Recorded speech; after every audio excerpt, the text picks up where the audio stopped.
Assalamualaikum warahmatullahi wabarakatuh.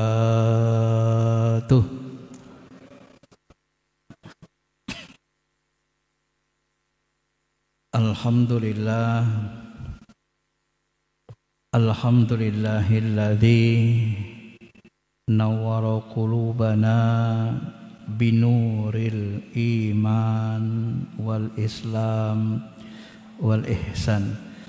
Ashhadu an la ilaha illallah Rabbuna wa Rabbu sairil anam.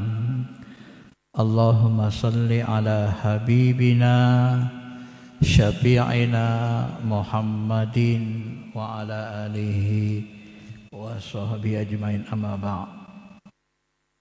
Bapak Ibu yang dirahmati Allah Subhanahu wa taala,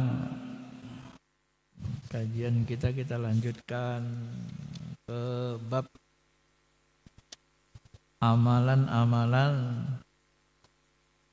khalwat, ujilah wirid-wiridnya.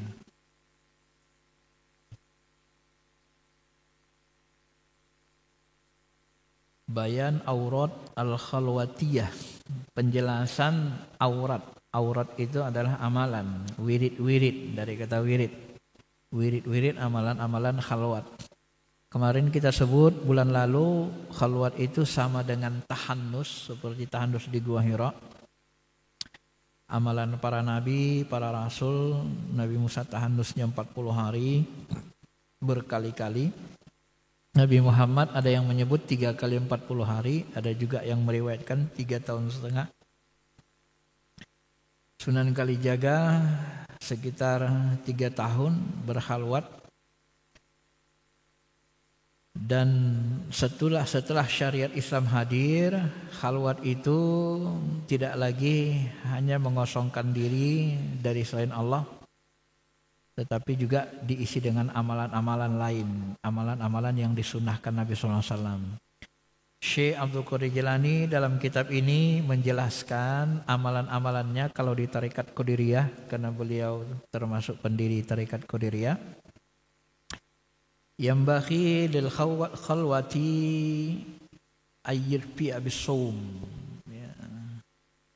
ayyirfi abis-sawmi in istata'a wa yusalli sholawat al-khams al-bil jamaah bil masjid, ya. Maka khalwat ini, orang yang berkhalwat disunnahkan, sangat ditekankan, ya. Kalau bisa harus puasa jika mampu. Jadi kalau kita 40 hari khalwat, selama 40 hari itu kita puasa.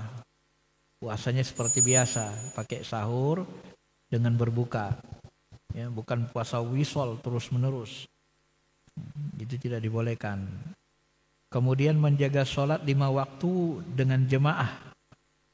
Nah, ini kita temukan hadisnya, siapa yang sholat waktu 5 waktu dengan berjemaah selama 40 hari, maka kolbunya itu dibersihkan Allah, sehingga sisa-sisa kemunafikan hilang, sirna dari kolbu kita.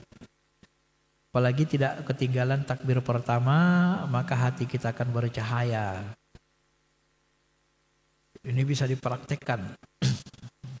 Kalau nggak dipraktekkan, nggak diamalkan, nggak tahu rasanya. Kalau dipraktekkan, diamalkan, pasti ketemu rasanya yang berbeda. Selama khalwat, sholat jamaah di masjid bi'awqatiha ma'asananiha, terus menerus melaksanakannya sesuai dengan waktunya di awal waktu, dengan sunnah-sunnahnya, dan juga melaksanakan syarat-syaratnya, rukun-rukunnya dengan baik. La ala ta'til, ya.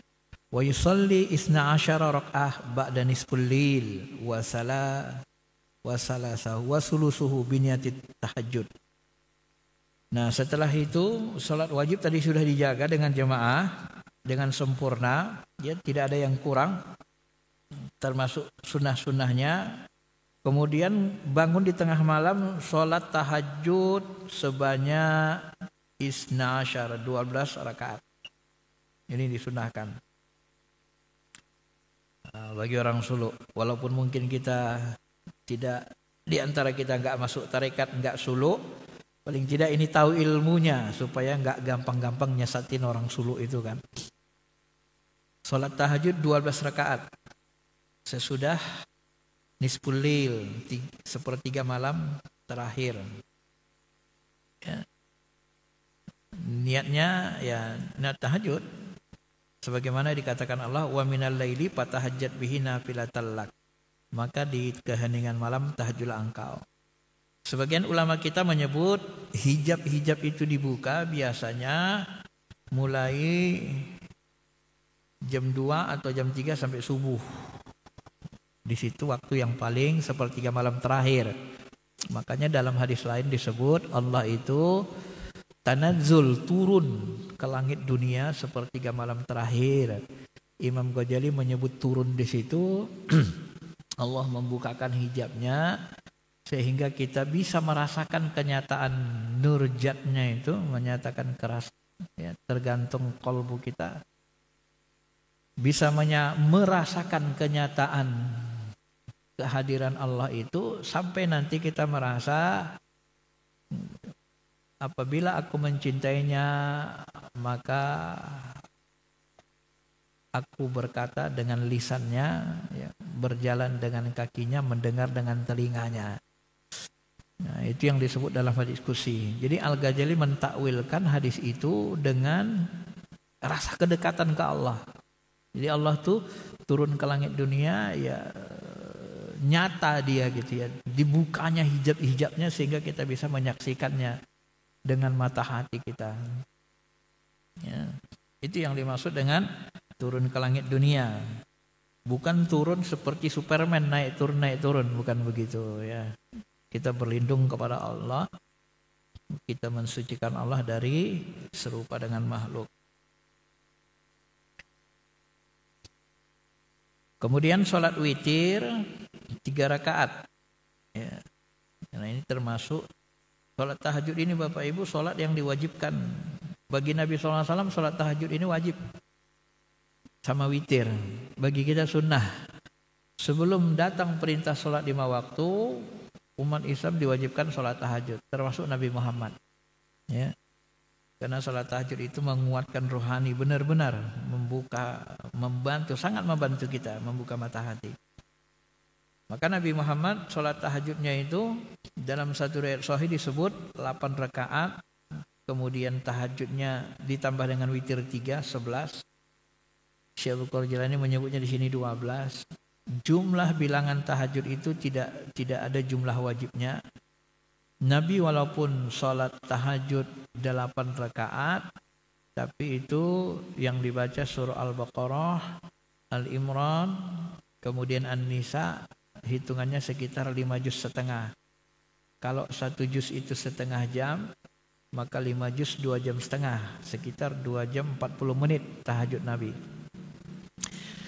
Maka Imam Malik sholat tarawih itu, sholat malamnya itu dibuat 2 jam setengah. Sholat malam 2 jam setengah itu lebih kurang rakaatnya 40 rakaat. Kalau kita amalkan, boleh dicoba kalau ringan-ringan. Ya, kalau agak panjang 20 rakaat, maka Umar bin Khattab mengambil sholat malam tarawih itu 20 rakaat. Karena di tingkat sahabat. Jumlahnya tidak ada jumlah wajib. Masyarul muslimin, Bapak Ibu yang dirahmati Allah Subhanahu wa taala. Nah, jadi ketika orang suluk dia di masjid terus ya. Imam Ghazali berapa lama itu suluk? Imam Ghazali tahunan juga suluk itu. Jadi dia tinggalkan jabatan rektor, dia bersemedi di sebuah masjid tahunan juga. Sampai kebuka hijabnya, kasyaf. Baru beliau dipaksa lagi menjadi rektor Universitas Darul Ulum, Universitas Nijamiyah di Baghdad ya. Itu diceritakannya di kitab kecilnya Al-Munqidh Minad Dolal. Sebelum dia bersih kalbunya, dia bilang, dulu aku rektor, aku menghantam para filosof, debat, para ahli-ahli kalam, ahli filosof, semuanya untuk menunjukkan kehebatan ilmuku. Ya, menunjukkan bahwa dia pintar. Tetapi sesudah beliau membersihkan kalbunya, kasyaf, maka Ghazali yang sekarang tidak pernah merasakan hal yang seperti itu lagi. Nah, itulah bedanya Ghazali yang dulu dengan Ghazali yang sekarang. Itu diceritakannya di kitab kecil sekali, Al-Munqidh Minad Dolal.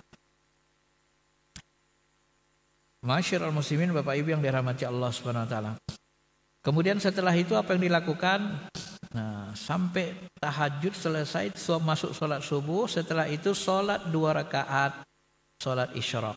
Nah, ini seperti kita ini kan, ketika sampai nanti terbit matahari, sholat isyraq 2 rakaat. Ba'da tulu' syams. Ya.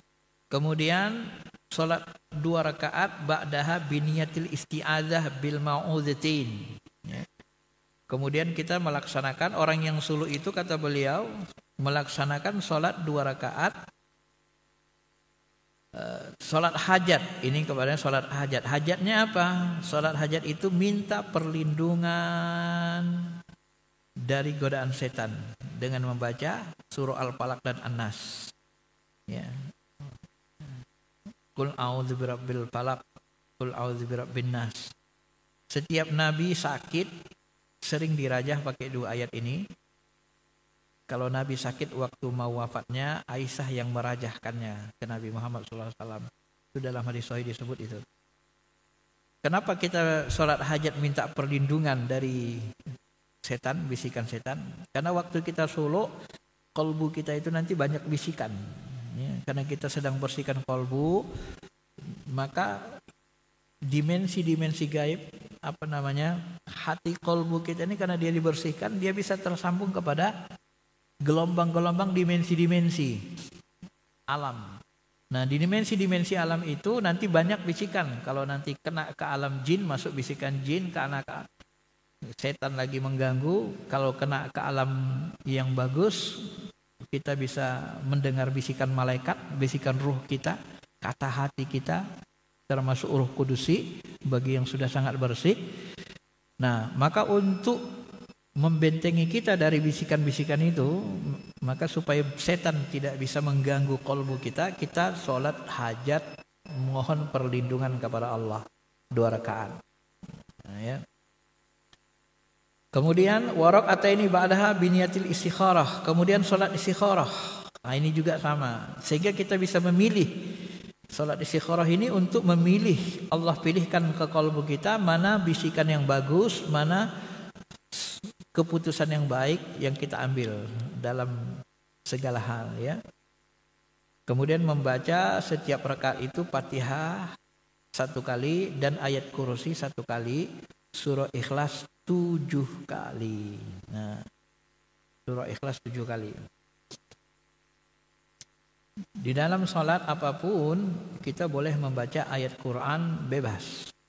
Tidak ada kewajiban harus baca ini baca ini. Nah, di dalam ini beliau menyuruh kita, menganjurkan baca Al-Ikhlas 7 kali. Cuma beliau tidak menyebut hikmahnya apa. Ya.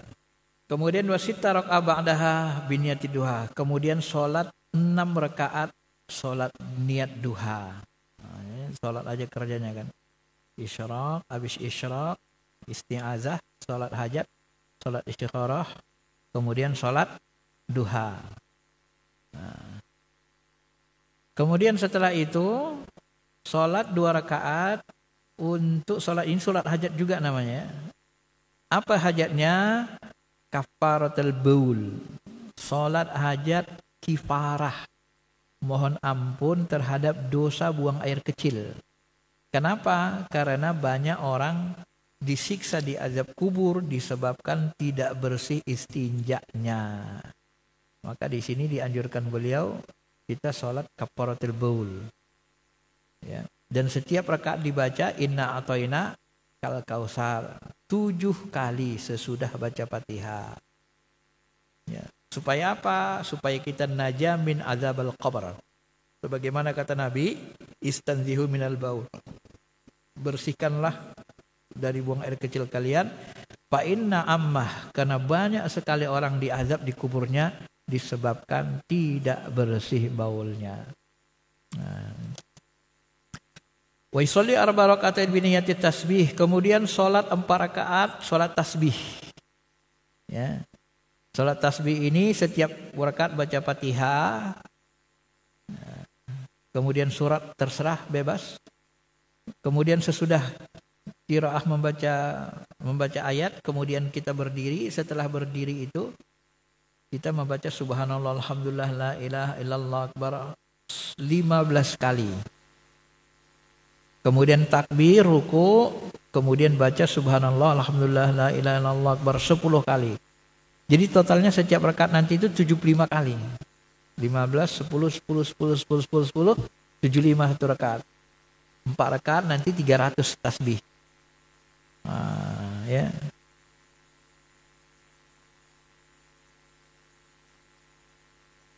Dan seterusnya sampai selesai penjelasannya beliau. Ini salat tasbih. Salat tasbih ini sangat dianjurkan. Salah satu mursyid saya, cerita pengalaman pribadinya, beliau kebuka hijab setelah sholat tasbih malah. Nah, kalau bahasa dia, bebal kali hati ini kutuan katanya. Tak terbuka hijab ini, macam mana ini katanya.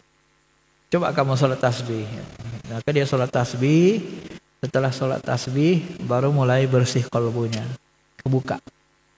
Jadi beda-beda pengalamannya ya.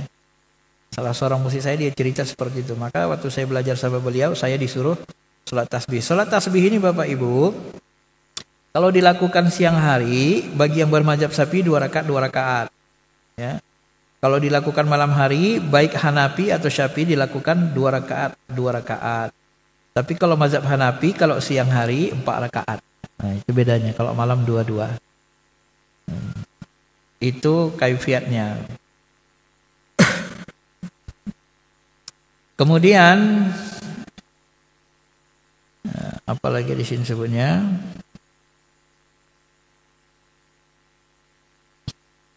membaca surah Al-Fatihah dan membaca satu surah atau ayat-ayat dari surah yang panjang seperti akhir surah Al-Baqarah, lalu dilanjutkan membaca tasbih 10 kali. Ini salah satu yang disunnahkan ya. Tahu kan khawatim surah Al-Baqarah? Lillahi ma fis samawati wa ma fil ardi wa in tubudu, itu keutamanya setara dengan surah Al-Fatihah. Tak belum pernah diturunkan kepada nabi-nabi sebelumnya.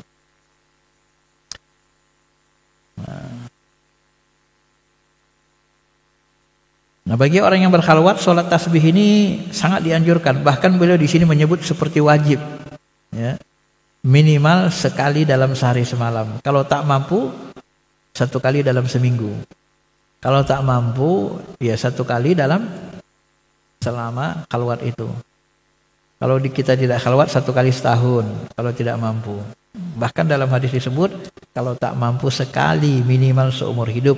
Sebagaimana Nabi SAW bersabda, ya, orang yang melaksanakan salat tasbih ini akan diampuni seluruh dosanya, walaupun lebih banyak dari jumlah pasir, dari jumlah bintang di langit, meski sebanyak benda yang ada di atas bumi. Jadi memang amalan ini amalan qalbu, salatnya salat qalbu semua.